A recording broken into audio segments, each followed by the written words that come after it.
I think it worked. I'm stuck here, so I thought I would read my story from the Nic Cage anthology, His Soul's Still Dancing. That's ex-Parrot Press. You might want to get a copy. There's other people in it, like Joe Coke. Is it pronounced Coke? I'm sorry. My story is called The Pinnacle of Nic. So I just want to explain before I begin that I was inspired by Nic Cage, but the Nick isn't really Nic Cage. I was inspired, so it's not really him, but you'll see what I mean. The Pinnacle of Nic. Yep, okay.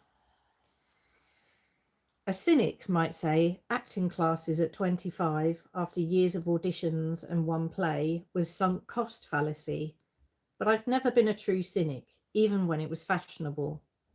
I just really wanted to be an actor, me and the rest of the class.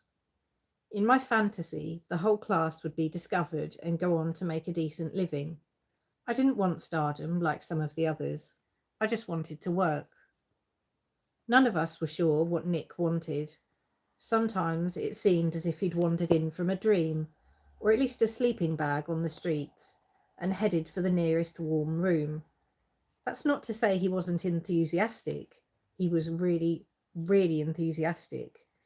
He was an older guy, scruffy, with a permanent 5 o'clock shadow, and he talked endlessly about reaching the pinnacle of performance.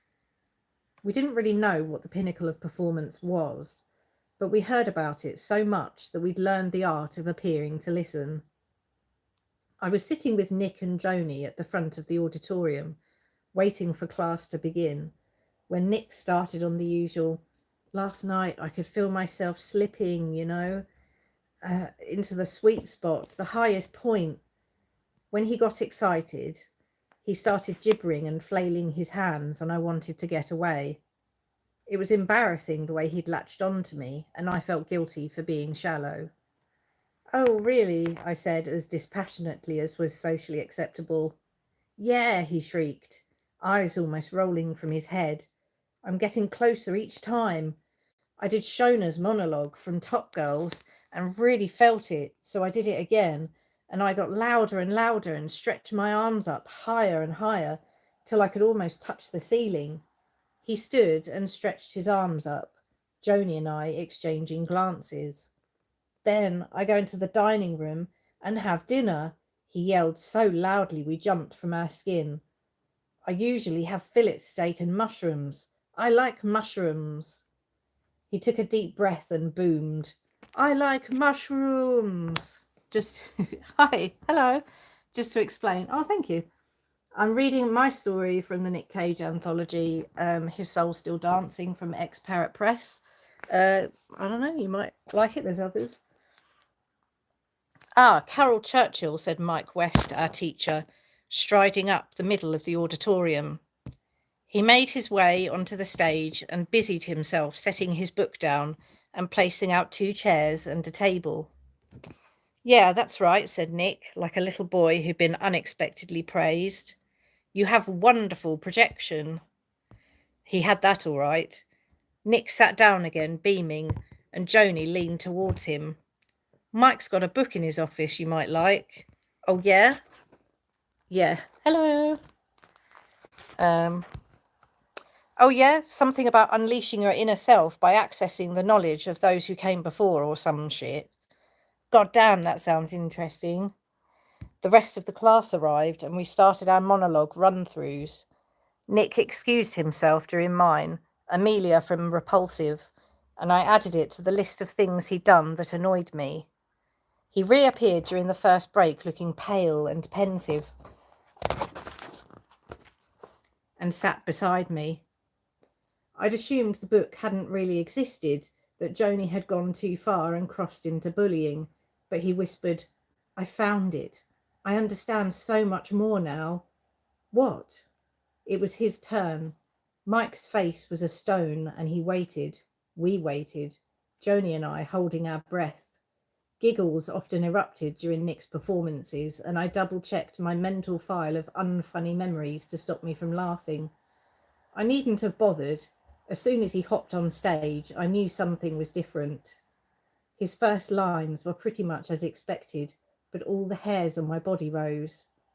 I looked at Joni, and she too was transfixed. The class was silent. If there had been any shoe creaking or rucksack swishing, it had stopped. And fridges, Nic boomed. I sell a lot of fridges, especially in the summer. Something was happening. He was changing as he spoke, his outline growing fuzzy. His eyes, always bulging with excitement, seemed to emerge from their sockets. He went on, getting louder and his voice more forceful, and his limbs ballooned and his flesh bloated and bulged until he was a giant mass spread over the stage. The veins in his forehead were thick purple vines, and he twitched and throbbed and pulsated, almost reaching the ceiling, sweat raining onto the wood below. There was a pause, and we waited again, our hearts thumping in unison, until the final roar, "I don't like tomatoes!" And we were knocked back in our seats, covering our eyes against a blinding flash of light. When we turned to the stage, Nic was gone, no trace of him except for a tiny scorch mark. Mike pointed out that scorch mark to every new student afterwards, claiming his teaching had delivered Nic to the apex, the pinnacle of acting. We never saw him again. Okay, hello, thank you very much. Oh, Liam, that Liam Shardlow is, well, I call him Chimpy and many other names. He goes by many names. He published this, the Nic Cage anthology, His Soul Still Dancing, ex-Parrot Press. So if you like that and you like others, then, I don't know, buy it. Thanks very much, Debbie. Hello. Nice to see you. Right, I'm going to go away now. Okay, bye.